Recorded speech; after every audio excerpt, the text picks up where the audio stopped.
Salam, salam kasih, damai, dan sejahtera. Tuhan memberkati, menyertai, dan melindungi. Salpe. Selamat Hari Raya Paskah untuk kita semua. Haleluya. Tuhan telah bangkit. Mari kita mulai kegiatan bimbingan, penyuluhan, dan katekese kita dengan berdoa. Dalam nama Bapa dan Putra dan Roh Kudus. Amin. Allah dan Bapa, kami berterima kasih atas hari yang baru ini yang Engkau telah berikan kepada kami. Kami mengucap syukur atas karunia agung yang Engkau telah berikan kepada kami, yaitu Paskah yang telah menjadikan kami putra-putrimu, murid-murid Kristus, Kenisa Roh Kudus, dan menjadikan kami ciptaan baru. Dan yang paling utama, kami memperoleh karunia keselamatan berkat jasa Yesus Kristus yang menderita sengsara, wafat, dan bangkit pada hari ketiga. Berilah kami iman yang hidup, harapan yang kuat, dan cinta yang ikhlas. Semoga segala perkataan yang akan kami ucapkan hari ini dan segala perbuatan kami menyenangkan hati-Mu. Bimbinglah kami dengan Roh-Mu, agar kami semakin serupa dalam tingkah laku kami dengan Kristus Yesus.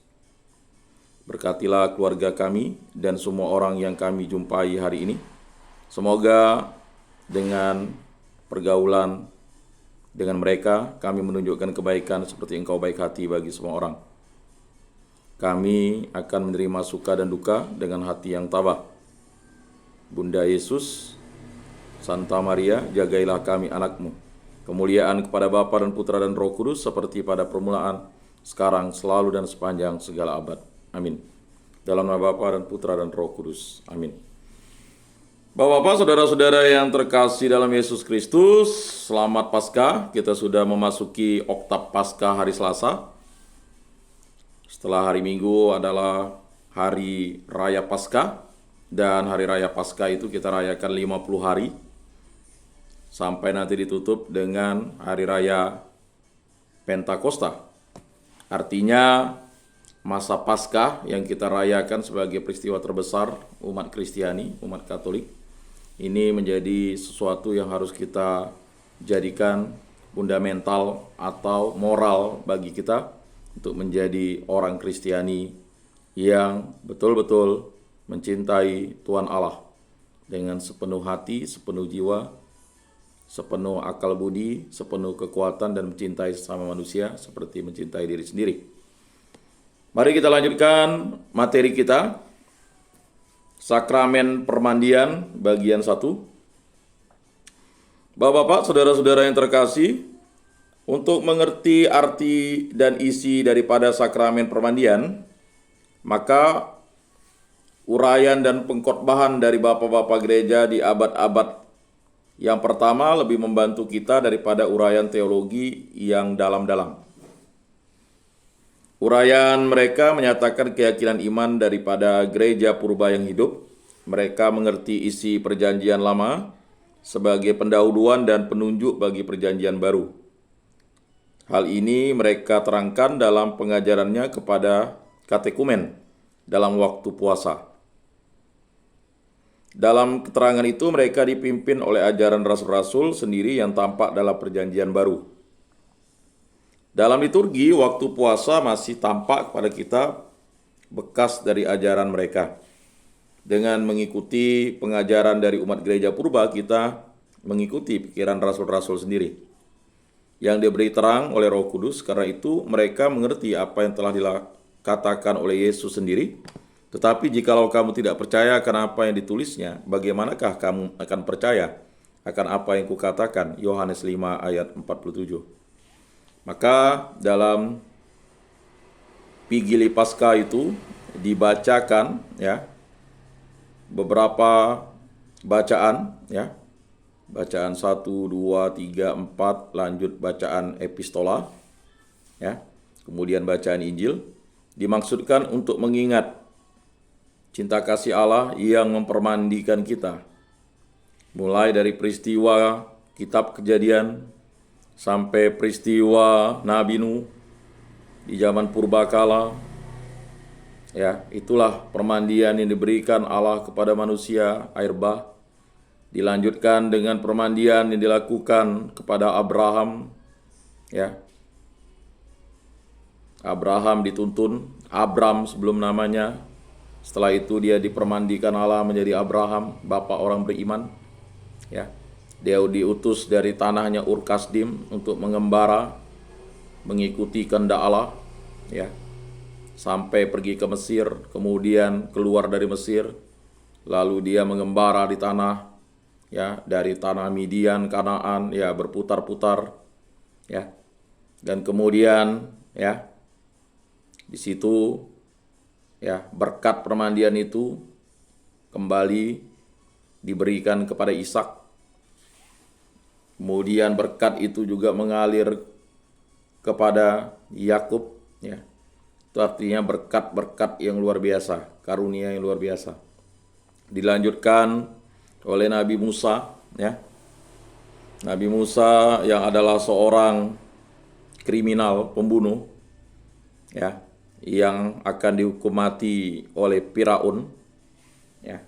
Firaun itu bukan nama orang, tetapi nama raja di Mesir. Seperti misalnya nama raja di Romawi itu Kaisar. Jadi Firaun atau Firaun itu adalah nama setara dengan Kaisar, ya. Walaupun dia sudah diangkat oleh putri Firaun, ya, atau Firaun, tetapi dia melakukan kejahatan pembunuhan, lalu dia harus, ya, menyembunyikan diri menjadi yang namanya kriminal, ya, karena dia membunuh orang Mesir atau penjaga dari bangsa Mesir, ya.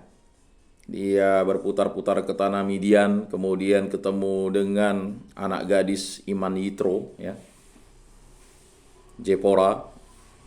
Selanjutnya dia harus, ya, kembali dimurnikan oleh Allah untuk membawa bangsa Israel kembali ke tanah terjanji yang disebut dengan perjanjian tanah, dimulai dari Abraham, Ishak, dan Yakub itu. Kemudian setelah itu mereka dibuang di Babel, ya. Kemudian dibawa kembali, kemudian merasa diasingkan lagi, ya. Dan permandian yang diberikan itu merupakan suatu tanda karunia ilahi. Maka Yohanes 5 ayat 47 itu, tetapi jikalau kamu tidak percaya akan apa yang ditulisnya, bagaimanakah kamu akan percaya akan apa yang kukatakan? Jadi pertanyaan tentang hukum Taurat, ya. Yesus itu tidak meniadakan hukum Taurat. Tidak ada satu titik iota pun dihapus dari hukum Taurat. Tetapi Yesus itu menyempurnakan hukum Taurat untuk mengembalikan hukum Taurat sebagai hukum kasih. Ya. Hukum Taurat yang dibuat itu sebenarnya 10 perintah Allah itu sudah jelas. Jangan membunuh. Tetapi, ya, ada hukum balas dendam. Nah, itu kontradiktifnya. Sebenarnya udah dijelaskan jangan membunuh.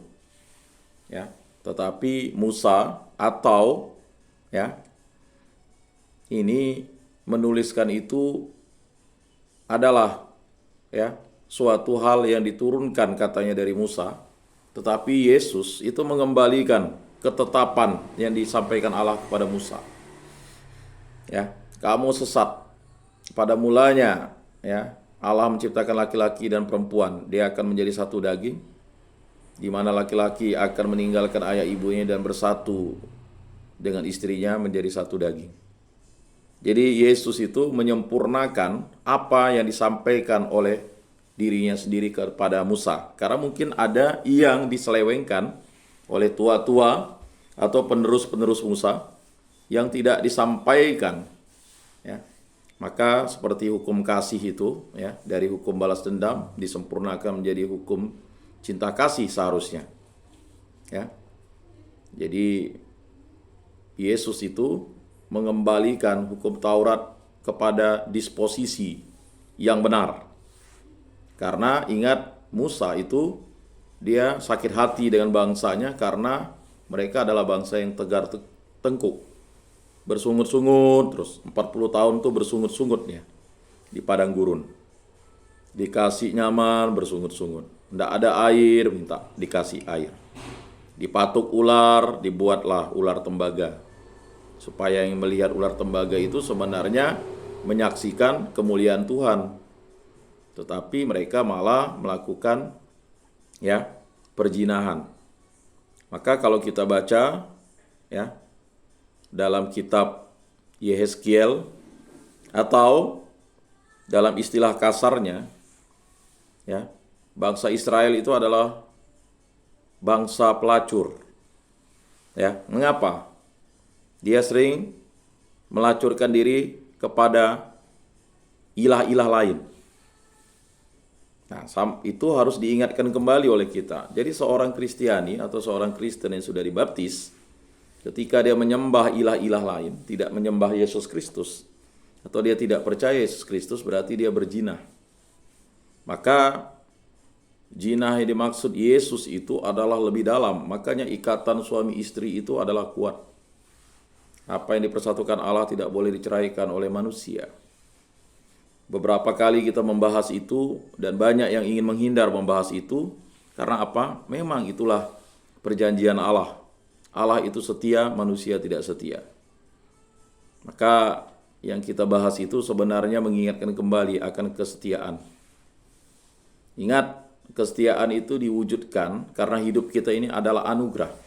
Jadi Bapak-bapak, saudara-saudara yang terkasih, dalam hidup kita ini adalah anugerah. Yang kedua itu, hidup ini adalah panggilan Allah. Jadi hidup itu adalah anugerah Allah, anugerah Yesus, anugerah Roh Kudus. Hidup ini adalah panggilan Allah, panggilan Yesus, panggilan Roh Kudus, panggilan Allah Tritunggal Yang Maha Kudus. Dan hidup ini adalah perutusan. Kita diutus. Ingat, kamu akan diutus ke tengah-tengah serigala. Hendaknya kamu cerdik seperti ular, tulus seperti merpati. Mengapa Yesus mengatakan ular itu cerdik? Karena iblis itu memang cerdik, tetapi harus tulus seperti merpati. Itulah yang untuk mengimbanginya. Kecerdikan kita, kita harus mengatasi iblis itu, setan itu, dunia ini, hawa nafsu kita. Karena dia sangat cerdik untuk menipu daya kita. Seperti sekarang, jumlahnya hari bergeser, tetaplah semangatnya kendor. Mengapa? Karena itu tadi, tipu daya kecerdikan hawa nafsu kita cerdik, baru saja merayakan peristiwa Paskah, iman kita sudah kendor. Padahal kita diberikan iman yang hidup, bukan iman yang mati. Kita diberikan harapan yang kuat dan cinta yang ikhlas. Jadi Bapak-bapak, saudara-saudara yang terkasih, kita bisa refleksikan kehidupan, disposisi rohani kita, disposisi batin kita. Untuk itu apa yang ditulis oleh Yohanes 5 ayat 47 itu, tetapi jikalau kamu tidak percaya akan apa yang ditulisnya, bagaimanakah kamu akan percaya akan apa yang kukatakan, yang Yesus katakan. Jadi itu penting untuk kita menjadi baru terus-menerus, dibaharui oleh Yesus Kristus.